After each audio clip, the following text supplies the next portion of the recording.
नमस्कार दोस्तों, कैसे हैं आप लोग? तो स्वागत है हमारे इस नए वीडियो में।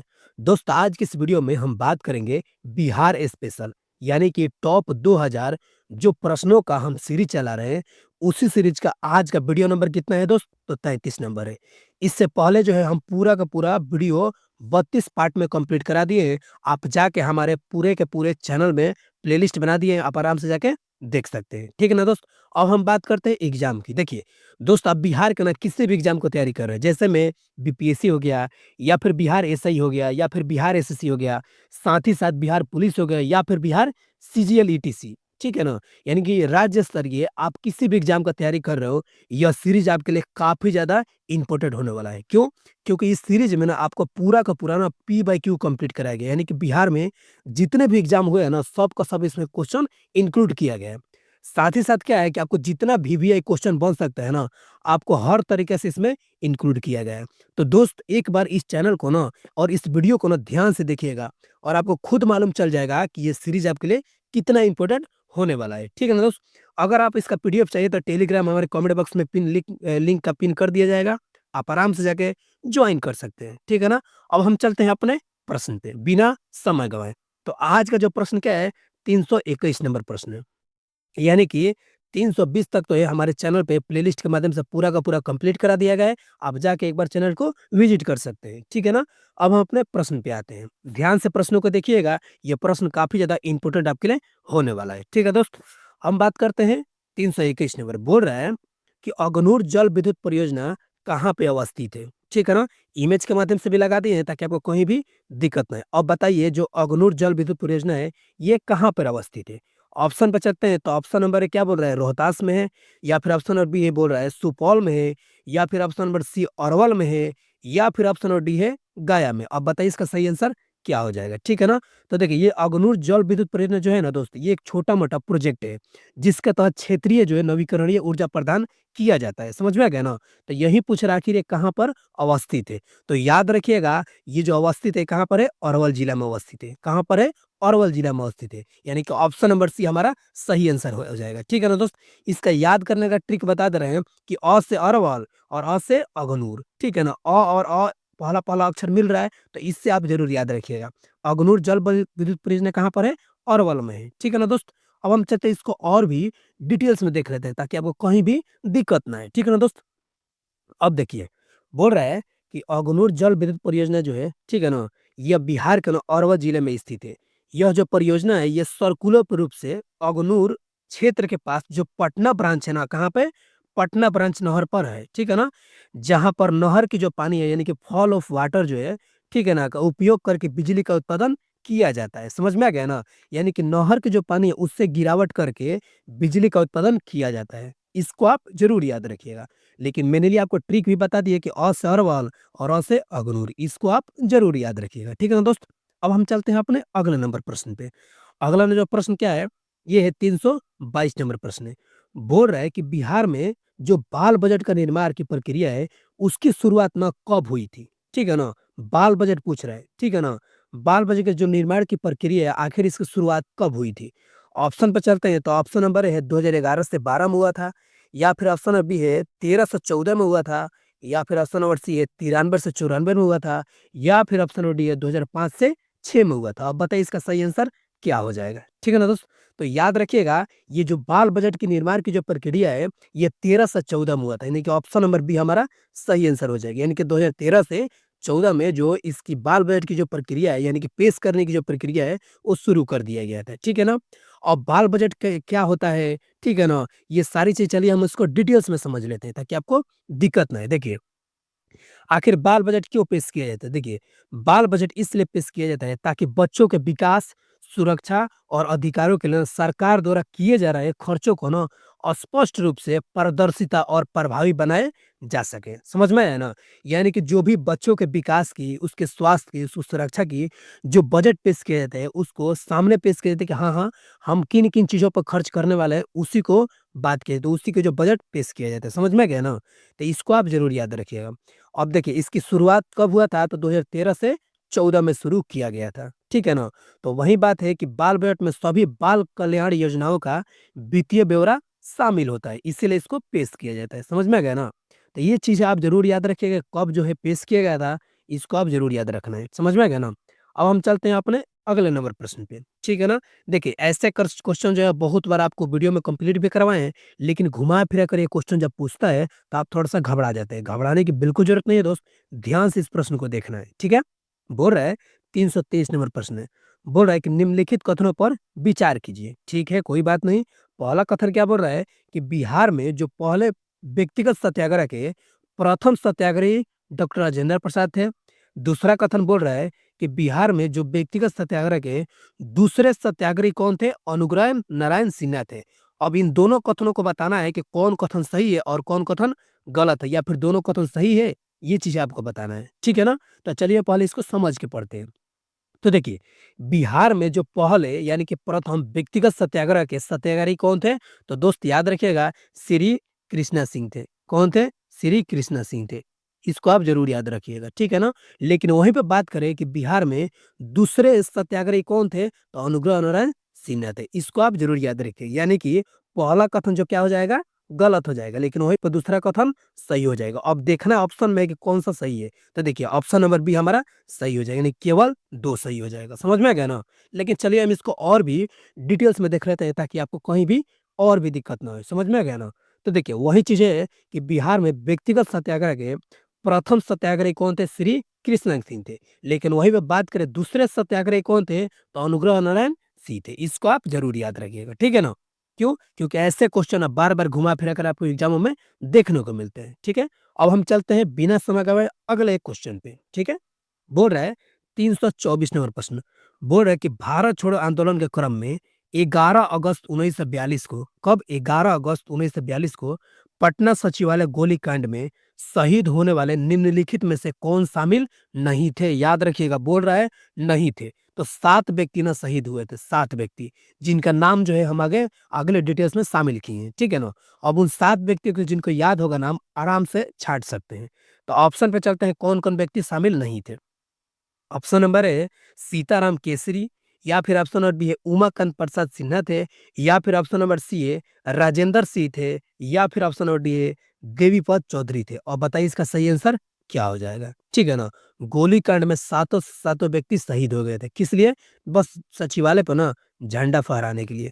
ठीक है ना? जब गए थे तो सातों के सातों व्यक्ति जो है वहां पर गोली मार दिया गया था। तो आपको बताना है कि उन 7 व्यक्तियों में कौन इसमें से शामिल नहीं है। ठीक है ना? तो देखिए, ये जो सीताराम केसरी है, ये व्यक्ति शामिल नहीं थे।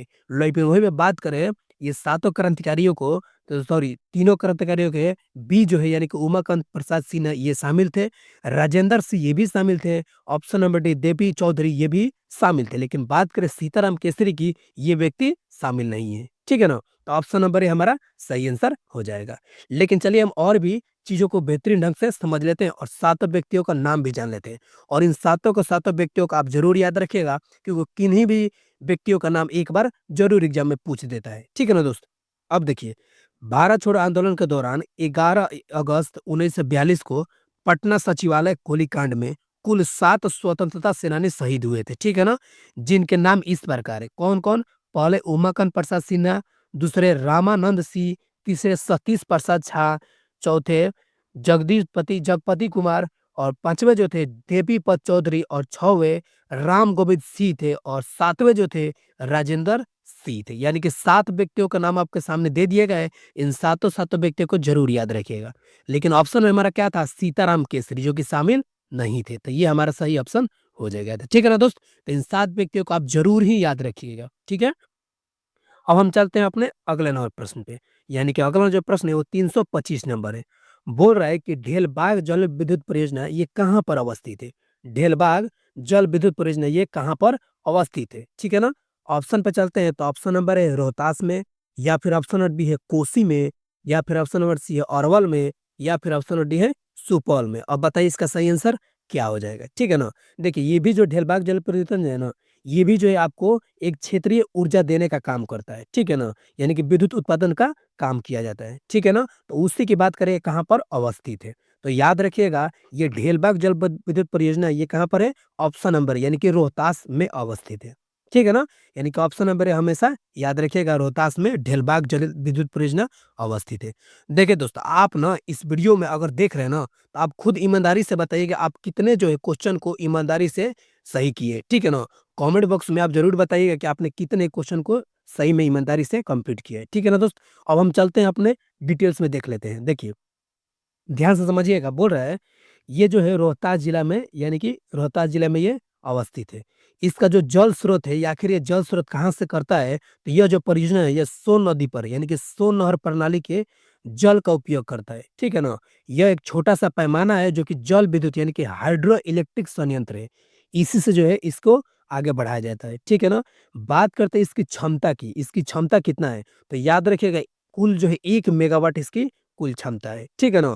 इस परियोजना का शुरुआत कब किया गया था? 2006 से 7 के आसपास जो है चालू किया गया था। तो यही सारी चीज़ें मेन पॉइंट आपको कवर करा दिए। इन सब चीज़ों का आप ज़रूर याद रखिएगा, ठीक है ना दोस्त? क्योंकि ये क्वेश्चन जो है बार-बार आपको देखने को मिलता है, ठीक है? अब हम चलते हैं अपने अगले नंबर प्रश्न पे, यानी कि 326 नंबर प्रश्न पे, ठीक है? बोल रहा है कि युवकों को गोरिल्ला युद्ध में ना प्रशिक्षित करने के लिए, कौन-सा युद्ध में? गोरिल्ला युद्ध में। इस कौन-सा ये युद्ध होता है? इसमें छुप कर जो है मार किया जाता है, छुप कर मारा जाता है, इसको गोरिल्ला युद्ध बोला जाता है। ये अधिकांश तौर पर जंगलों में या पहाड़ी वाले एरिया में होता है, ठीक है ना? तो उसी की बात कर रहा है। बोल रहा है, युवकों को गोरिल्ला युद्ध में प्रशिक्षित करने के लिए आज़ाद दस्ता का संगठन जयप्रकाश नारायण ने कहाँ पे किया था? ठीक है ना? इसी को बोल रहा है कहाँ पे किया था? ऑप्शन पे चलते हैं, तो ऑप्शन नंबर ए है गया में, या फिर ऑप्शन नंबर बी है छपरा में, या फिर ऑप्शन नंबर सी है सिवान में, या फिर ऑप्शन नंबर डी है नेपाल में। अब बताइए इसका सही आंसर क्या हो जाएगा? ठीक है ना? आजाद दस्ता आपको मालूम ही है कितना उस टाइम प्रचलित है, ठीक है ना? काफ़ी जो है इन्होंने लोग, काफ़ी ज़्यादा युवाओं ने इसमें भाग भी लिए थे, ठीक है ना? तो बताइए इसका सही आंसर क्या हो जाएगा? देखिए, हम आपके लिए ना 2 से 5 सेकंड का समय दे देते हैं, और भी चीज़ें बता देते हैं ताकि आप खुद से बताएँ कि इसका सही आंसर क्या हो जाएगा, ठीक है ना? तो मेनली पॉइंट यही रहता है, ठीक है? तो इसका सही आंसर क्या हो जाएगा? तो ऑप्शन नंबर डी, यानी कि नेपाल में हुआ था, ठीक है ना? तो आजाद दस्ता का जो संगठन जो है जयप्रकाश ने कहाँ पे किया था? तो नेपाल में किए थे, ठीक है ना? चलिए इसको और भी हम एक्सप्लेनेशन के माध्यम से देख लेते हैं, चीज़ें कैसी है, ठीक है ना? तो देखिए, जयप्रकाश नारायण ने नेपाल में बकरी का टापू नामक, ठीक है ना? किसका? बकरी का टापू नामक स्थान पर युवाओं को प्रशिक्षित करने के लिए आज़ाद दस्ता का गठन किया था। आज़ाद दस्ता अखिल भारतीय केंद्र नेपाल में ही था। कहाँ पर है? नेपाल में ही था। समझ में आ गया ना? यानी कि आज़ाद दस्ता जो जयप्रकाश नारायण ने कहाँ पर किए थे? तो जेल से भागने के बाद, ठीक है ना? उन्होंने बकरी का टापू, यानी कि नेपाल में प्रशिक्षित किए थे। इसको आप ज़रूर याद रखिएगा, ठीक है ना? अब हम चलते हैं अपने अगले नंबर प्रश्न पे, यानी कि 327 नंबर प्रश्न पे। दोस्त, आपका बिल्कुल समय नहीं गँवाया जा रहा है, पॉइंट टू पॉइंट हर एक क्वेश्चन को कंप्लीट किया जा रहा है, ठीक है ना? तो अगर आप सच में आपके लिए ये वीडियो और ये सीरीज़ थोड़ा-सा भी ना हेल्पफुल लग रहा है ना, तो दोस्त चैनल को ना एक बार ज़रूर सब्सक्राइब कीजिएगा। हमारे चैनल पे आपको इसी तरीके से वीडियो हमेशा आता रहेगा, डेली टू डेली, ठीक है ना? बिहार के आप किसी भी एग्ज़ाम की तैयारी कर रहे हो, या फिर हमारा जो है 25 क्वेश्चन का जो फर्स्ट रिवीजन का जो आ रहा है डेली क्वेश्चन, उसको आप ज़रूर करना ना भूलें। हमारे चैनल पे अवेलेबल है, आप जाके देख सकते हैं। ठीक है ना दोस्त? अब अपने प्रश्न पे चलते हैं। बोल रहा है कि सविनय अवज्ञा आंदोलन के दौरान छपरा जेल में जेल कैदियों ने नंगी हड़ताल किया था। ठीक है ना? नंगी हड़ताल किए थे। आखिर किस माँग को लेकर किए थे? ठीक है ना? ऑप्शन पे चलते हैं। तो ऑप्शन नंबर ए है रिहाई की माँग को लेकर, या फिर ऑप्शन नंबर बी है स्वदेशी वस्त्र की माँग को लेकर, या फिर ऑप्शन नंबर सी है सज़ा कम करने की माँग को लेकर, या फिर ऑप्शन नंबर डी है आंदोलन में शामिल होने की माँग को लेकर। ठीक है ना? और बताइए इसका सही आंसर क्या हो जाएगा? ठीक है? क्योंकि देखिए, जो सविनय अवज्ञा आंदोलन के दौरान छपरा के जेल में ना बहुत सारे कैदियों ने नंगा हड़ताल किया, कपड़ा-वपड़ा बिल्कुल नहीं पहन रहे थे, बिल्कुल खोल दिए थे, ठीक है ना? तो उसी की बात कर रहा है, तो याद रखिएगा उस टाइम जो है सविनय, यानी कि स्वदेशी वस्त्र की माँग के कर लेकर, ठीक है ना? यानी कि ऑप्शन नंबर बी हमारा सही आंसर हो जाएगा। जो स्वदेशी वस्त्र था, यानी कि स्वदेशी अपनाने की माँग थी, उसी टाइम जो है ये आंदोलन हुआ था, और उसी टाइम ये भी हड़ताल हुआ था, कहाँ पे?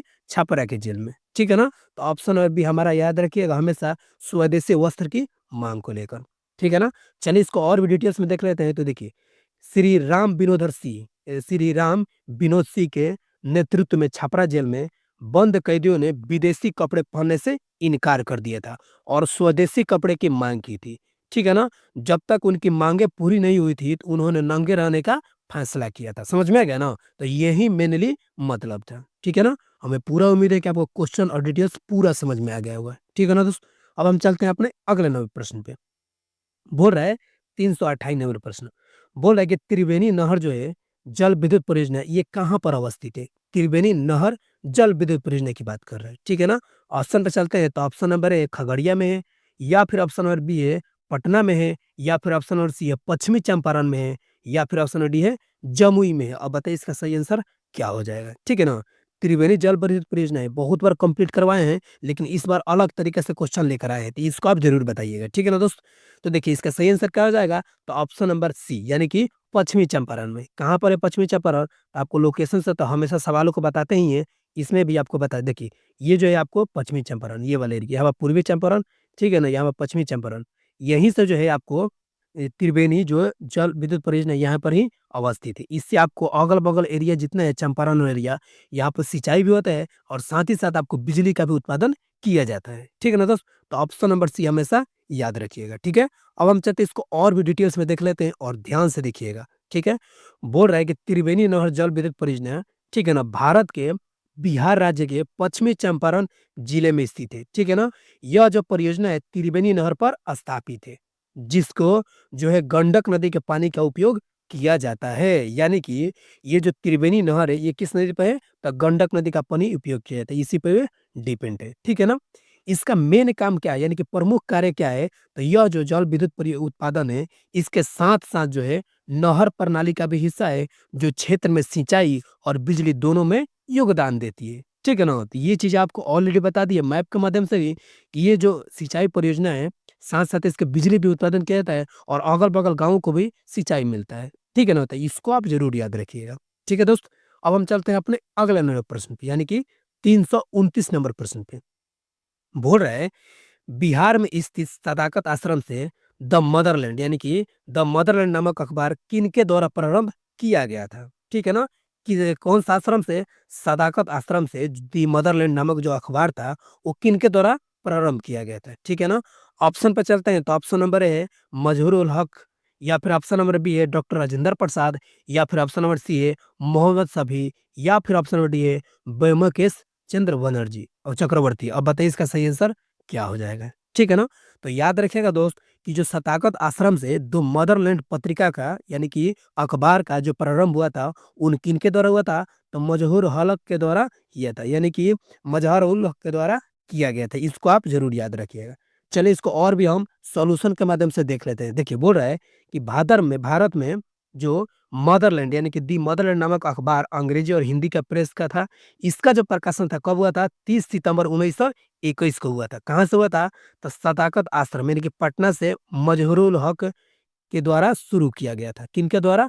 मजहरूल हक के द्वारा शुरू किए गए थे। इसको आप ज़रूर याद रखिएगा, ठीक है ना? अब देखिए यह अखबार जो था ना भारतीय राष्ट्रीय आंदोलन के दौरान प्रकाशित हुआ था और इसका जो मेन उद्देश्य क्या था? उस समय की राष्ट्रीय भावना को बढ़ावा देना था। इसका मेन मतलब यही था, ठीक है ना? तो क्वेश्चन आप देख ही लिया, साथ ही साथ आपको पूरा का पूरा डिटेल भी समझ में आ गया होगा, ठीक है? अब हम चलते हैं अपने अगले ना जो प्रश्न पे और अगला ना जो प्रश्न है 330 नंबर प्रश्न है और इस वीडियो का जो आखिरी प्रश्न है और ये वीडियो जो है ये प्रश्न जो है आपको काफ़ी ज़्यादा इम्पोर्टेंट होने वाला है। ध्यान से देखिएगा, बोल रहा है कि निम्नलिखित में से किसने दुखी, दुखी आत्मा, दुखी हृदय जैसे नामों को लिखकर चंपारण के किसानों की दुर्दशा पर प्रकाश डाला था? ठीक है ना? ऑप्शन पे चलते हैं तो option number A Rajendra Prasad ने ऐसा लिखा था, या फिर ऑप्शन नंबर बी है शाहजहां और सरस्वती ने ऐसा लिखा था, या फिर ऑप्शन नंबर सी है बतक मियाँ ने, या फिर ऑप्शन नंबर डी है पीर मोहम्मद मुनिस ने। अब बताइए इसका सही आंसर क्या हो जाएगा? ठीक है ना? आपको मालूम है कि जो चंपारण के किसान थे वो अंग्रेजों से काफ़ी ज़्यादा विवश थे, ठीक है ना? तो उन्हीं की दुर्दशा पे ना इन्होंने ये लेख लिखा था, ठीक है ना? तो देखिए इसका सही आंसर क्या हो जाएगा? तो ऑप्शन नंबर डी यानी कि पीर मोहम्मद मुनिस, ठीक है ना? पीर मोहम्मद मुनिस हो जाएगा, इसको आप ज़रूर याद रखिएगा, ठीक है ना? अब हम चलिए इसको थोड़ा-सा एक्सप्लेनेशन के माध्यम से समझ लेते हैं। तो देखिए, पीर मोहम्मद मुनिस यानी कि 1882 से 1849 चंपारण के एक हिंदी पत्रकार थे। क्या थे? एक हिंदी पत्रकार थे, जो प्रताप और कई अन्य हिंदी अखबारों के लिए लिखते थे, ठीक है? अब बात करते हैं नेक्स्ट, बोल रहा है मुनीस ने राजकुमार शुक्ला के साथ मिलकर महात्मा गांधी के चंपारण सत्याग्रह शुरू करने के लिए राजी किया था। उन्होंने दुखी, दुखी आत्मा, दुखी हृदय जैसे नामों के तहत लिखकर चंपारण के किसानों की दुर्दशा पर प्रकाश डाला था। समझ में आएगा ना? किसने? तो पीर मोहम्मद मुनीस ने। तो ये चीज़ें आप ज़रूर याद रखिएगा, ठीक है ना? तो इस वीडियो को जो है हमारा आज का जो है 330 क्वेश्चन पूरा का पूरा कंप्लीट हो गया है। ठीक है ना दोस्त? अगर यहाँ तक आप सच में पहुँच गए ना, तो दोस्त वीडियो को ना एक बार ज़रूर लाइक करके जाइएगा, ठीक है ना? क्योंकि आपके लिए वीडियो बहुत मेहनत से करके बेहतरीन-बेहतरीन क्वेश्चन जो एग्ज़ाम में बिल्कुल बन सकते हैं, वहीं लेकर आते हैं, ठीक है ना? और अगर ये चैनल आपके लिए थोड़ा-सा भी हेल्पफुल लग रहा है, तो दिल से ना सब्सक्राइब ज़रूर कीजिएगा, ठीक है ना? मिलते हैं फिर से अगले वीडियो में, तब तक के लिए आप अपना ख़्याल रखिए और हाँ, कमेंट सेक्शन में आप ज़रूर बताइएगा कि आपने कितना ईमानदारी से क्वेश्चन को अटेंड किए। अगर नहीं देखे तो 330 यानी कि 320 तक जाके आप हमारे चैनल पे ज़रूर देख सकते हैं। ठीक है ना? मिलते हैं नेक्स्ट वीडियो में। बाय।